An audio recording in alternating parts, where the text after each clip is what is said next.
Hi, welcome back to my channel. I thought I'd do a quick video on something where I watched a YouTube video, if I can get to the notes behind you, or my camera if you like, about this video about this guy. Actually it was on a talk show, Demi Lovato's talk show on her YouTube channel, and she brought in this man to talk about the idea of psychedelics and like green medicines, and the only thing I have experience with, I use a lot of, like, I have like CBD, for example. I have mentioned in the past I've done a little bit of weed in the past. When I was really young, I was never ever any sort of weed head or anything like that, but I did have friends recently that used to use it, and I used to just be around it, and basically I am a big fan of CBD though, and as I've mentioned in the past, I've got a whole video on my supplements, like to, you know, be used. I use like turmeric, and I take turmeric, I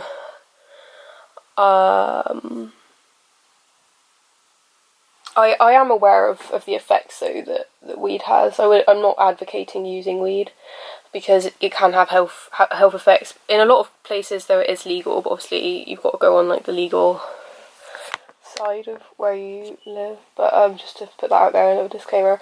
But yeah, like I do take turmeric, I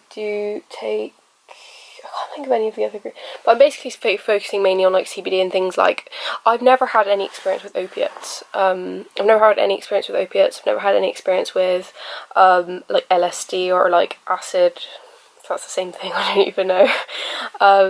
But they were talking about the concept behind it. Obviously kind of changes your brain at that time, so you have a sort of like drug experience, be it like a trip or like you know, just zenning out, becoming more aware of your different levels of consciousness or whatever. And this man that was being spoken to on the talk show talked about how he thought that human beings have this intrinsic need or desire to transcend a situation, and I totally can get that, and like basically I'm going to do a whole other video on this. I don't want to get again too spacey, but I do believe there is such thing as like colours in your, well, there's ways to okay, I'll talk about that in a different video. I don't want to digress too hard, but basically he said that people have this intrinsic need to be awful of something, like be in awe of something, and he says that in certain drug trips you can have a dissolved ego, and basically be like that's kind of quite a scary concept really, because obviously our ego is like a basic part of our brain that you probably wouldn't want to lose. It can be quite, you know, frightening, and you can panic by losing your ego, but yeah, he said that it can kind of give you a perspective. Like I've spoken in the past on my channel, and there's a lot of information on the internet about trying to separate yourself from your ego and realise that you're not that image that you have of yourself, but you're something, you're a being that has an ego, and your ego is an idea of yourself, but it's not yourself all in one. So yeah, he just says that can help you be more aware of like your actual being over just what you think you are, which can have quite a lot of restraint and limitation within your ego in what you can and can't do, or something that you might have internalized, if you know what I mean.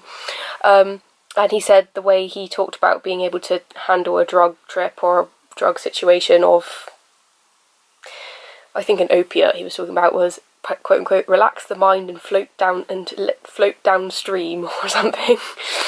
Because he said that he thinks that opiates and drugs, when you take them, it's the stuff in your mind is already there, but it helps you like process it sometimes. Because I did have one experience when I took edibles actually, which it sounds like I do like loads and loads of weed. I haven't, but a few years ago I did with some friends take an edible, which I actually had a huge panic moment on, because my brain, he said that it's good to have a good mental stability you know, good grounding, because this man was quite old. He said that during his 20s and 30s, I think he was like in his 50s or something, or late 40s at least, when he did this video, and he said that when he was younger he didn't feel that he had the mental stability or the mental, like the grounding to handle a lot of the like opiates and stuff, and he didn't want to mess up his like development or whatever. I'm not sure if he said that actually, but it can, I've heard, mess up your development if you do things like that at a young age. But there we go.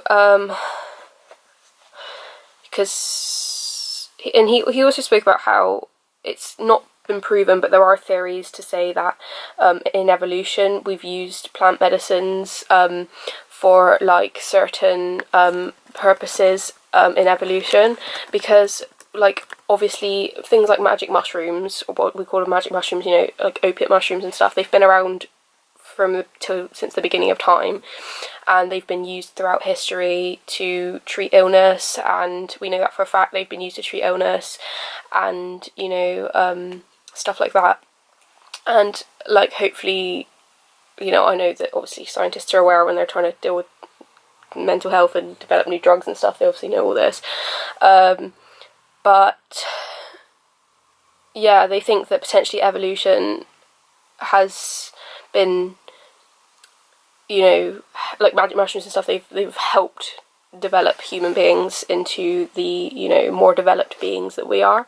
Obviously other things and time and stuff is gonna have affected that, but he also was talking about one particular drug trip that he had, where he said that he had this like outer body experience with music, and it was like he was becoming like the musical instruments or something.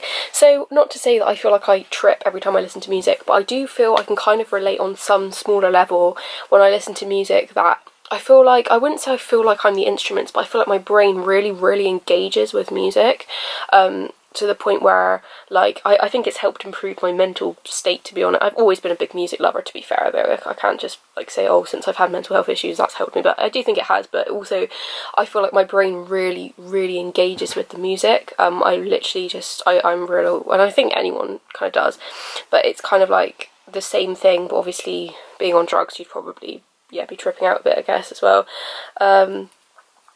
But he said when his like ego dissolved or whatever, it showed like he's connected to something larger. He had that sort of like realization that we're not, and I do believe that, like, we're not all supposed to be, you know, we're not all just one individual, we are all connected in some way. But obviously we all have a capacity to understand that, and not to sort of, you know, overwhelm, because it can be quite overwhelming to think about all these, like, you know, things. But apparently caffeine is a common plant medicine, if you like, that we use in everyday life. And because it's a stimulant and it changes, basically it changes our even food, and most foods as well do this. Sugar is a massive one. That's why a lot of us are addicted to sugar in the world, because there is obviously a legal line between, you know, drugs that are not legal in certain countries but are legal obviously in a lot of countries. Like, certain drugs are legalized. Obviously there's that barrier, which I believe should be there, obviously, between like alcohol and, like, you know, smoking and things, and then obviously you get your like drugs that are not legalized in England, or at least, but you do have like things like caffeine and sugar that are illegal, and because they're both plants, come from plants, and chocolate, I'm a massive chocolate person, but they do, just like other drugs, obviously on a much smaller amount, change the way that you mentally think. They bring you to a different conscious state, they change your mood, they just affect the way your chemicals in your brain are working, and it's the same as what other drugs do, just in different ways. And I can understand why things like opiates on a logical, you know, common sense level are not legalised, because, you know, kids could then eventually get hold of them, that would just be havoc, and, you know, they can cause mental illness. We know that for a fact, that certain drugs, they can induce mental illness.